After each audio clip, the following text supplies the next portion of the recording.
Hamas is now more popular with stronger support in both Gaza and the West Bank than ever before. Wow. Because there is absolutely a difference between a Palestinian and a Hamas terrorist. Yes. They are not the same thing. Yes. But because the media for so long has called them the same thing, have used the two words interchangeably, now it's common knowledge. If you look at the news a week after October 8th, when the attack happened, you would see the news say 11,000 people have been killed in Palestine, according to Hamas authorities. And then you would see a little disclaimer at the bottom that says, Hamas controls the Gaza, so the health, whatever comes from them, right? So it basically saying, don't trust this information because it comes from Hamas. When you look at the same thing now, it'll say 30,000 people have been killed, according to the Palestinian Health Authority. Oh, wow. Wow.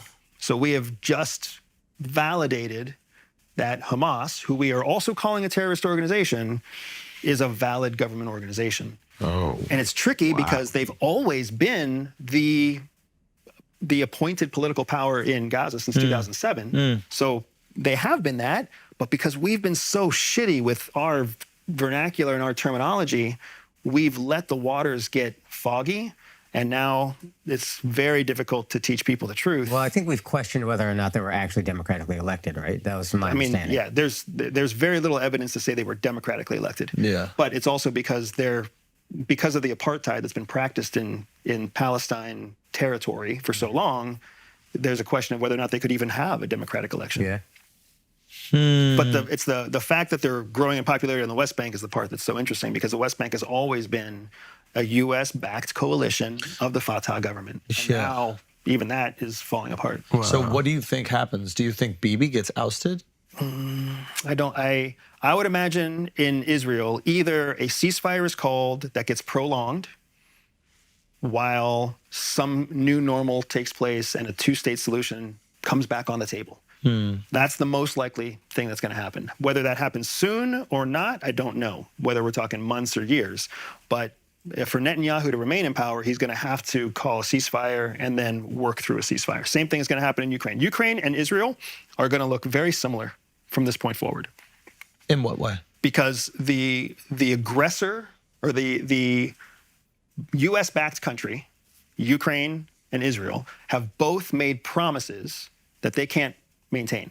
There's no way Zelensky is going to win this war to the point where all of the pre-Soviet era boundaries of Ukraine are returned to Ukraine. So now the decision is just how many people are going to die. Yeah, the decision is how many people are going to die before you call a ceasefire and basically cut the country in half according to the borders that are already there. Yep. In Israel, like Netanyahu's promised that he's going to occupy Palestinian lands once they are done cleansing the people of Hamas. Right. That's not going to happen. You're not going to cleanse them of Hamas. Like, you've created an injustice. Hamas is always going to be there. And then if you do occupy Palestinian lands, there's still Palestinian lands, and now you're going to have even more impetus for Palestinians to join Hamas and fight back against Israeli occupation. So both of those leaders are going to find they can't fulfill their promise. The next best thing to fulfilling your promise is essentially to find some kind of prolonged stalemate that gives the world a chance to reset with a different disaster that takes the attention off of you. And then once that different disaster comes in, what do? Then for those countries, they're off the X now. Yeah, off the X meaning not everybody's watching them. And then while they're not watching them, do they try to find some sort of solution? And then everybody's got their tail tucked between their legs, but it doesn't matter because nobody's looking. Frankly, what I think is going to happen is Zelensky and Netanyahu are going to get political sanctuary asylum in the United States. Wow. Because think about it, the United States can't let Zelensky die. They cannot do it. He's the voice of democracy in Europe, and everybody knows Putin wants to kill him, because that's going to be a fantastic win for Putin. Putin's killed at least 2 other opponents in the last 3 years, right? So Zelensky already, if he hasn't already signed the deal, it's coming his way soon. He will get asylum in the United States, and he'll be a leader excommunicado, right? And that's who leads the country when he's gone? It's going to be a shadow puppet government for Russia, or it's going to be a puppet government for NATO, one way or the other. So Ukraine and Israel are begging China to invade Taiwan. Correct. They're like, do it tomorrow so that we could settle our shit without the X on our back. And China's sitting here watching the whole thing. Going. America's running out of money. America's already out of ammunition. NATO is torn on war in Europe. It's time to dance. Nobody cares about what's happening out here in the South China Sea. Except one thing. The company that is putting the stock market on its back happens to be a Taiwanese company, and we will not let anything happen to NVIDIA. So what they got to do is get NVIDIA the fuck out of Taiwan. If China was like, I'll take the entire company and I'll just move it to Palo Alto, I think that it might work. So what's funny is NVIDIA is the AI company, but it's built on the back of TMSC, which is semiconductor company. And that's in Taiwan. That's in Taiwan. Yep. So TMSC, it's the semiconductors in Taiwan that are the key to the future. And that's why we're protecting them. Correct. If China can find a way to get their hands on a functioning, working semiconductor industry, then that's going to massively increase their ability to be a technological opponent, right? A tech alternative to the United States. And the first thing they do is cut off supply to the United States or start to heavily tax it or put tariffs on it. But Taiwan, for some reason, is just so far ahead of everyone else when it comes to the chip Did production. they do that on purpose? How did this happen? The United States. So when we were doing these experiments with newly industrialized nations, right? It was Taiwan. There's a few others out there in Asia as well. And that was our foreign policy to show, hey, listen, if you're cozy with America, look how good it can be. And because what was our strategy? Create something that makes the industry of that country dependent on America. Oh, on us. So we create not on China, because that's how we have some influence and control out there. And at the time, who had all the demand for semiconductors? We did. We did, because who was the only country creating high tech? Yeah, we were. And what could we not do in our country? Create like pollution and silicon. there it is. So now we can do outsource all of your outsource all of the issues Greta Thunberg's going to complain about. Build up the industry of another country right next to one of your potential adversaries. At the time, China was an ally. Oh, wait a minute, really? Yeah. Oh, that's right, because they're making all the shit that we're buying. Correct. So we didn't even foresee. And do we have military bases in Taiwan right now? We don't have military bases in Taiwan. We have military bases across the South Pacific. But Taiwanese military bases are they're shared. So like American planes and jets can land on those bases with Taiwanese permission. That makes sense. Unplanned, unannounced kind of thing. I'm very impressed with your geopolitical knowledge. I don't know shit, man. I don't know anything. But this is the smart guy. That's why Altman wants to raise $1 trillion to catch up. To get the semiconductor production over here. Yep. So Now, 2030, when China is like at the same level as America, and now becomes when it happens, because it will happen. Not gonna When happen. all of our attention is on China, what do you think happens with the race relations here in America? Because we have so many Chinese Americans, and you said Chinese people are China first. So, like, what's going to happen here? It's an interesting question. Alex thinks every Chinatown is a cell. Sleeper cells. Sleeper cells. Yeah, you're right. I mean, yeah. This man's a genius. Every Son, inside. what the fuck? How are you right about that? Every once in a while. That's insane. We've been saying this for years. Go on. Nah, he's been dying on this cross, so this is going to be I'm great glad to that hear. you lived on that cross. You're credit, totally yo. right, Wait, man. tell us. So wait, You're right. So essentially, the way that diaspora communities insulate intelligence collection is that the intelligence collection facilities or the intelligence collection agencies plant themselves in the diaspora. So a Chinatown is a diaspora of Chinese immigrants in a foreign country. So the intelligence community just plants its own operatives inside that community. It's not like the community is there for intelligence purposes. It's not even like the community. That makes sense. Not even like the community knows that there's intelligence Just a cover. there. You're close enough. It's just a You're close very enough. convenient entry point. That's what we call a beachhead. It's a very convenient beachhead. For an opponent force to insulate itself from local law enforcement. And do we have beachheads in other places? It's tougher because, first of all, in the United States, we don't create diaspora communities. Instead, we create expats who acculturate to the local community, but they're still Americans. Yeah. And we don't really have to hide because we can just be like, hey, we're coming in to party and we're going to bring new business and American dollars and everything else, and everybody wants us there.